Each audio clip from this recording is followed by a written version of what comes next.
the consumption of alcoholic liquor on the business premises and that are not licensed under the Liquor Control Act of 1934. So, while there's nothing necessarily in the Illinois code that precludes us from being able to or explicitly says that we can, we do have some case law that supports a banquet facility being considered a place of public accommodation or a business open to the public, invoking the reasoning that a banquet facility used for private events is not inherently private when anyone from the public can use that area. So accordingly, to determine next steps, the village needs to decide whether it will consider a banquet hall hosting private events as a public accommodation or a business open to the public that's subject to our liquor licensing requirements. We also looked at what other municipalities do, specifically regarding BYOB.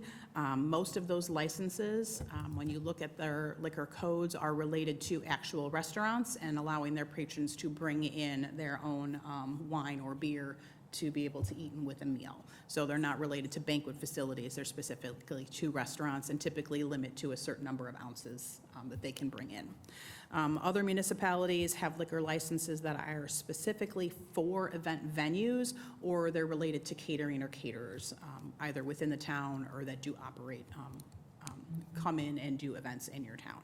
So that is what we found in different municipalities, kind of how they're handling event spaces that maybe don't provide their own liquor or do. They just require them to get licensed outright as a banquet facility.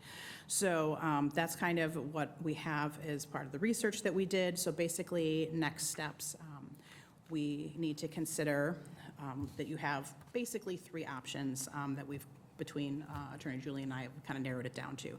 So you can adopt the position that the banquet facility is public and notwithstanding the fact that it hosts private events, and create a BYOB license that encompasses all potential events that will be held at the facility and issue that directly to the banquet hall owner, so to the influence.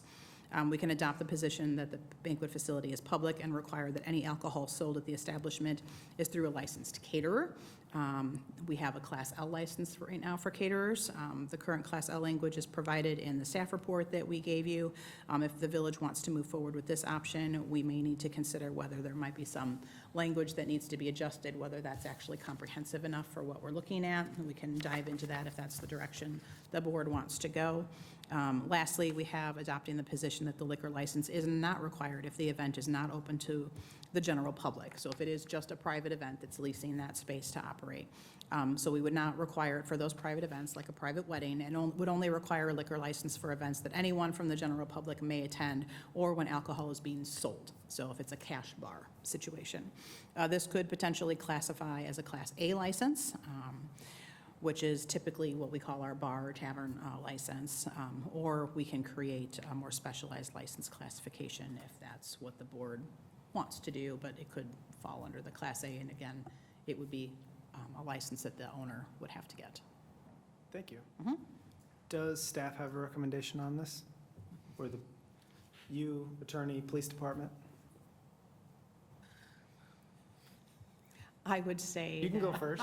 Nobody else is jumping up and down. I would say generally the easiest to manage, it would probably just be requiring a license that is required for the banquet facility, whether it be for all-encompassing all events or just for events that require liquor. I think having to dive into everybody on their approved caterer list and start making sure they get licensed could be a little bit cumbersome. So That's option one. Yes. On option one and option three would require the banquet facility to have that liquor license, correct?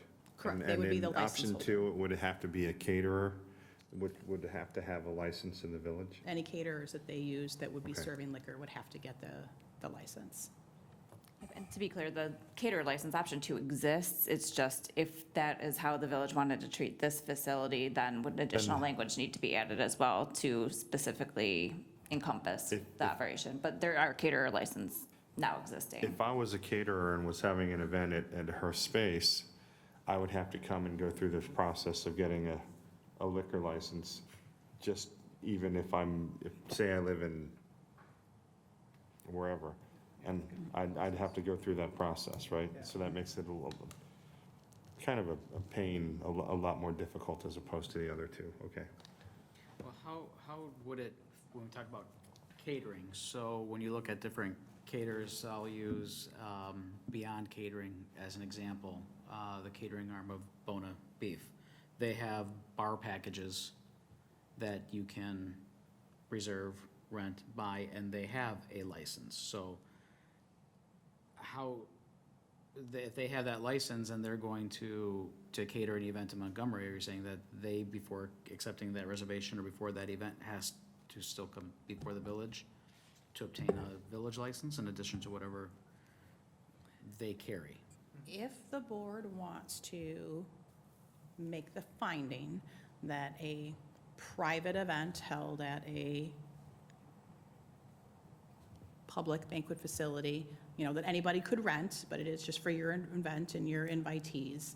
If we want to say that that is a public event, then we are saying one of the options to allow for liquor to be served there would be through the caterer option. So they would have to get a village caterer's license in order to be serving at this particular facility. Now, per our code, if you hire Bona to serve at your home for a party, you don't have to get a license for that per our ordinance. But it's more that this is a public business where we're getting into that territory of, do we need to, or do we want to regulate that or not? Versus a facility license, regardless of who the caterer is covered. So either the onus is on the person actually serving the alcohol to provide the bonding, getting the certificate, or it's going to be the individual caterers that have to provide that. So under trustee Bauman's question here, so if we went with option one, then Bona Beef, for example, would not have to come in because they would be covered under the BYOB, right? If we go with option one. So basically, that would negate anybody having to come in for a caterer's license.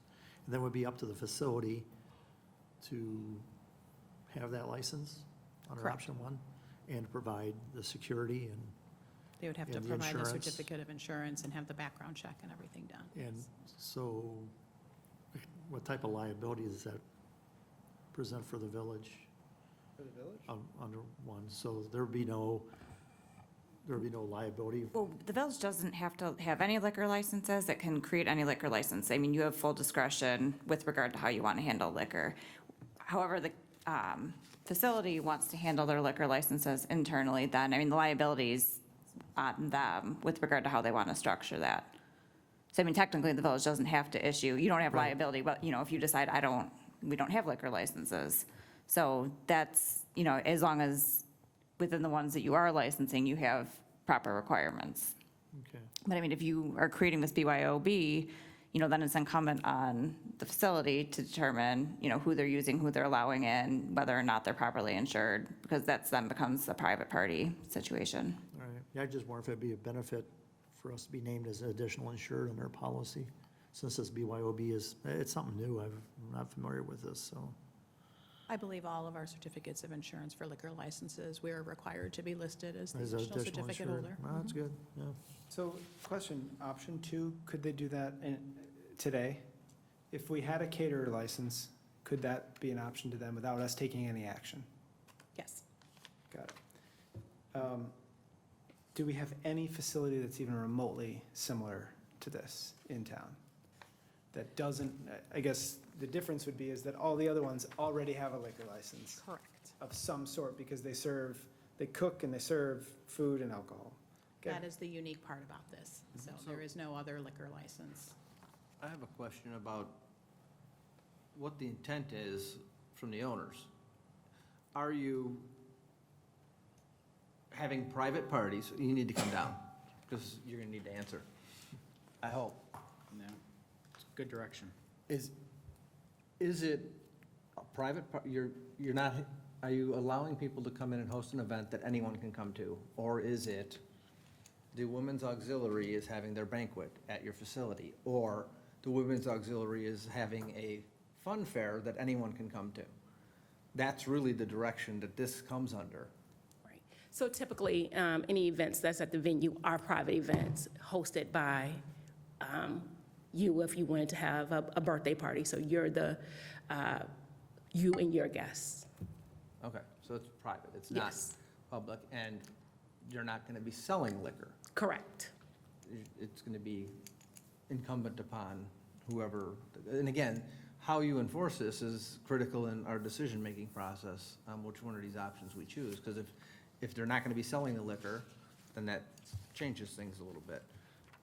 Because I think that catering one is a little, Well, Sam, Cumbersome. it is because if I contract to rent space and I'm going to take care of the catering is going to have the alcohol, who monitors and determines whether that caterer has a liquor license or does not have a liquor license, that they came to the village to get the said license?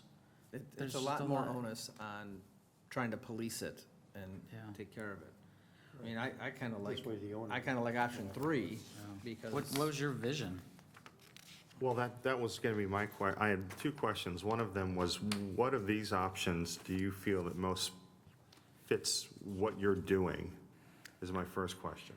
Option 3, Okay. yes.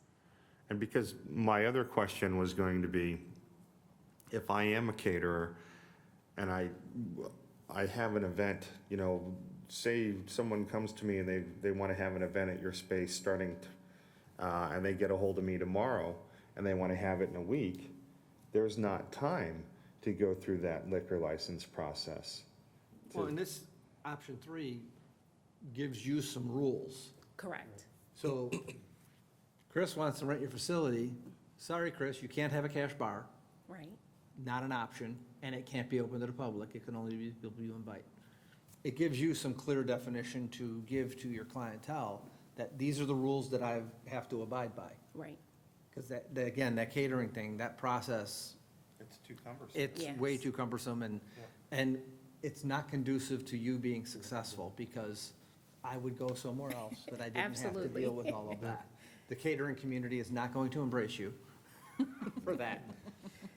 And again, sometimes you're not having a caterer. Right, and that was why I would like option 3, because most people that's renting the space, they're just bringing their own food that they, prepared, so they may not necessarily have a licensed caterer with a liquor license. And I've had to turn down some people so far because they wanted to bring liquor and only mocktails right now. So if we adopted this position, that if it's not open to the public, no liquor license is required, would you envision applying for a liquor license on the off chance that somebody wants to either sell alcohol or have a public event at your place? I would be open to that, Okay. but that's not like my first priority, but I would be open to it in case, once I grow and someone wants to come in and utilize the space for some type of fundraiser or something that they may be doing. Okay. Perfect. Any other comments or questions? I mean, I'm comfortable going that route, especially because we wouldn't be voting on anything, so it certainly could change path. Like, we don't have the situation, so if there was anything that was to change, or we see kind of how things operate, if it makes sense to go in a different direction, I think we would have that option in the future. You would also have the option available to you to apply for a license and then come back through this process, just so you have that. But I think, and we can discuss further, if that is a Class A license or if it is a separate type of license, that, I guess my thing is, you have a vision for your site, it's your banquet facility, it's your dream probably, but what we want to make sure is that it doesn't morph into a different use on the site, or maybe you sell the company to somebody else, and that's not really the vision that we all had in this room. So it may be a Class A or it may be something else. Yeah, I think you might want to finesse something a little more specific than the Class A, if and when that's the route that you would like to go, just because the way that it's drafted, I could see situations where something could come up that isn't quite covered and we end up back here anyway. Yes. Okay. What is the language, or why is the language in number 3 pertinent with or sold, or if an event has a cash bar?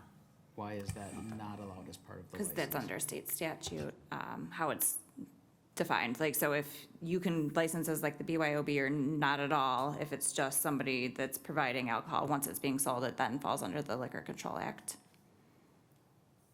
Of 1934. of 1934. 1934. But my mind goes to the fact that a cash bar is gonna be safer than just open BOYB, because chances are you're gonna have less alcohol consumed if it was a cash bar versus an Then open the bar. state wants its Bring in tax as much money. alcohol as you want and hoo-ha, whereas a cash bar, you may not have as much Right, alcohol being consumed. yeah, I get it. It's just the state statute, because then you gotta pay tax on it and stuff. Yes, to your Okay. point, if, and I don't envision that you're going to sell it, but what if she does sell it? I mean, so like with a standard bar or anything, a liquor license is to the owner, and if they sell it, then the new owner has to come in, or if, and get a license, right? No, you can sell your But, entity, and I don't think you need. but to the come liquor back. license doesn't go with the entity, does it? No, we have to, It has we to- have to reapply. You have They to have to reapply. reapply. The new owner would have to reapply. We're- So- If we go with 3, there is no liquor license. Right, well, so. It's just, those are the rules. Can't be sold, can't be open to the public. And then those are the rules, and then you don't need the liquor license, because then it's just, you're doing your business, people are coming, enjoying themselves, having some wine with dinners, and going on their way. If you start selling it, then you're in violation, then it's a problem. Yes. So that's, as long as, that's why, your vision, and having been there and met your folks, Sharon does a great job, and I've never Thank seen you. anybody more enthusiastic. That smile is infectious. Every person this lady knows smiles like that when they see her. So again, I felt like that's why I wanted to call you down, because I felt like your vision was to have an event space, people can come and have their event Yeah. without all of the other complications that come with it. So as long as those are the rules, and you understand those rules, and you're enforcing them, Like you're enforcing the You know, mailboxes. I So think that that, was- I support. And that was a, going option not that I 3. don't support it, but I'm just, thinking potential situations. So what happens, like with a liquor license or something, there's rules. So if you have a bar, and if we have a lot of issues at the bar, a lot of police calls, a lot, we can pull their liquor license, correct? If there was a liquor license, then they have to abide by the terms of the liquor Right, license and ordinance, if or they they go don't, through then the we commission pull it, for a revocation. Right. So, and not that I foresee this happening, but again, I kind of think of all different kinds of scenarios. What happens if we start having problems at this facility? Where's the hammer? Where's the enforcement tool for that? Just, not that I foresee that, I'm just asking the question, just so I'm clear in my mind. Well, I then- would say oh, sorry, go ahead. before we get involved, I would pose it to them, okay, the alcohol is in their facility, who's overseeing the use, the drinking? When you see someone who's obviously overserved, there's an issue brewing, what are your policies and procedures for that, or are there policies and procedures for I'm that? glad you asked. So, in order to have liquor in the facility, I have a licensed bartender that will be actually serving, even though they're bringing their liquor. So just as if they were going anywhere else, I have strict rules pertaining to serving and being overserved, because I don't want anyone to leave my facility and get hurt or hurt anyone else. I don't want that on my conscience personally, and I just don't want to see that happen. So they You have have to bring, security also. they're hiring your And I have bartender. security, yes. Glad to hear that. I'm They're sorry. hiring your bartender. Yes, they have that to you hire my control, bartender. and Yep, he's trained and Bassett certified and all that. yep. Perfect. That solves all of that. Yeah.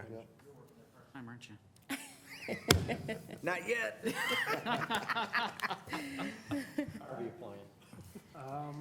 Any other questions or comments? Do we need to do anything? Act, any ordinance changes? Yes, I will just confirm that the consensus of the board is that a private event, even if it as an event, a quote-unquote public event center, we're not calling that a public accommodation or something that's technically open to the public, so long as it's a private event and liquor is not actually being sold. And that's how we're making this determination, that we do not need to license that. And then, to clarify, then in that case, there is no real enforcement because there is no liquor license. It would be treated, if there was an issue at the business, it would be treated the same way as though somebody had it at their house and they were, repeatedly having parties at their house. The only alternative to that then would be codifying, because of course, right here, we have, something represented to us, they change businesses, someone else comes in, it's the same use, maybe then they're not having a bartender on staff. None of that is codified right now. So without that codified, there's no enforcement, to just be clear. Okay. Other than the police going in and arresting everybody. Correct, but yeah, so right now, this would be just treated as though, it was any other private facility, there had been issues, and that's, would be enforced by police. Okay, perfect. All right, So option 3. yeah. Yeah. Thank you for coming. Yeah, All right. thanks for being patient. You're welcome, thank you. It was the whole meeting. Yeah, it was a All long right, meeting. I guess a follow-up, they're a good bit of follow-up to staff. Do you see this as kind of setting a precedent for possible any other type of current operating business or anyone that is serving alcohol in any way in the village? I don't necessarily see it as that. I think we've had several people over the past few years want to do something like this, but there have been various hurdles in order for them to be able to do it,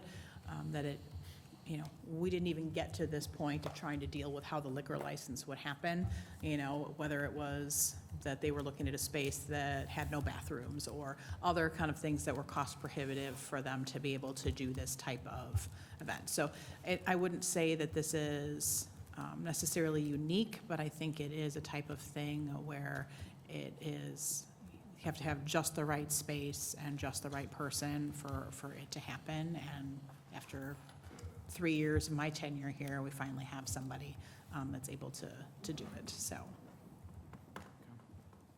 Thanks. Anything new or unfinished? Hearing none.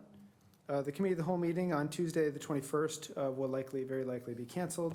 Intergov is canceled, and then we will move, the village board meeting is not Memorial Day, it is the next day. So note that's on Tuesday at 7 PM. With that, I'll entertain a motion to adjourn. Second. Trustee Youngerman. Yes. Trustee Marisak. Yes. Trustee Brazaska. Yes. Trustee Guyer. Yes. Trustee Bauman. Yes. Thank you.